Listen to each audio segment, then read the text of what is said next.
Number 10. Día de los Muertos is really, really old. The Day of the Dead isn't just different from Halloween, it's also potentially much, much older. Historians trace its origins back as far as 3,000 years ago to ancient Mesoamerican festivals dedicated to the goddess of the underworld, Mictecacihuatl. Dia de Muertos occurs over the course of 2 days, starting at midnight on November 1st, and ending November 2nd. Modern observances of the tradition refer to November 1st as Dia de Inocentes, Day of the Innocents, or Dia de Angelitos, Day of the Little Angels, honoring children and babies who were lost. Number 9. The Day of the Dead is a day to celebrate, not a day to mourn. Ever notice how even the skeletons look like they're having a party in Day of the Dead are? It's a far cry from how many Western cultures view death. But celebrators take this lightness very seriously due to the belief that spirits who come to visit would be insulted if they found everyone in mourning. So instead, Day of the Dead is meant as a celebration of life. Family members get together to tell funny stories about deceased relatives and remember how they lived, not feel sorry for them. Number 8. The ofrenda, or altar, honors the dead. Correcto Día de Muertos is the ofrenda, or the altar created to honor the dead. A typical ofrenda is a tableau that's adorned with traditional pastries and marigold petals, as well as items identified with the deceased, like photos or other personal items. Number 7.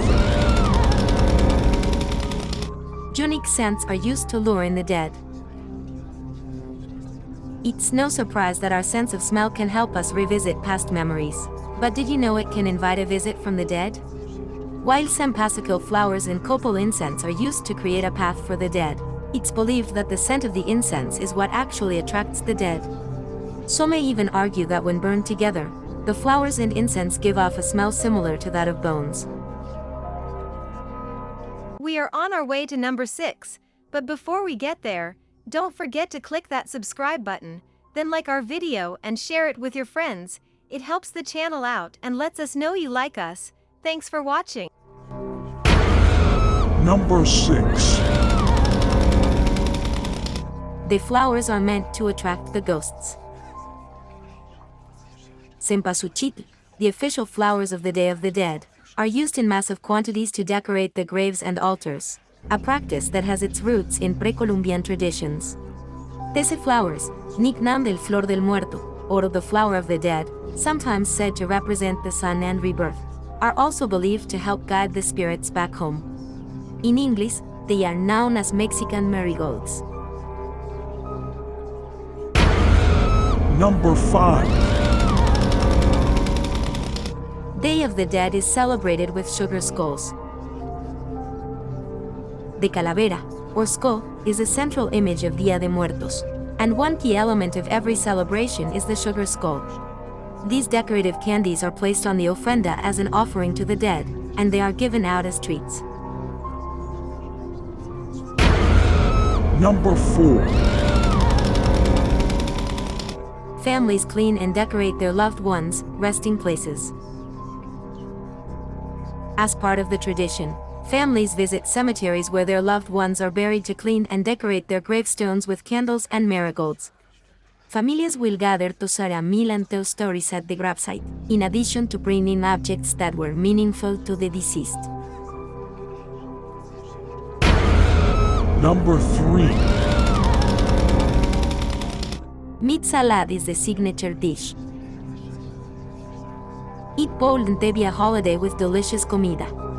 Fiambre, a chilled dish typically comprised of different cheeses, vegetables, and cold cat, is prepared and consumed for Dia de los Muertos. Traditionally, families visit graves of their loved ones and bring the favorite dishes of the deceased. Fiambre was born out the mixing of dishes from multiple families who were gathered at the same cemetery. The salad can contain over 50 ingredients. Number 2.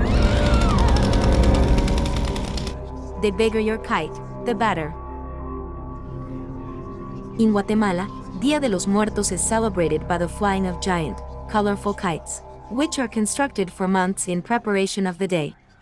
Specifically, the towns of Zumpango and Santiago Zacatepeques in the province of Zacatepeques have embraced this tradition and receive visitors from all over Guatemala and the world to witness this magical display. The colorful kites are made out of bamboo and light tissue paper so they can fly with little wind and are released all at once, at dusk.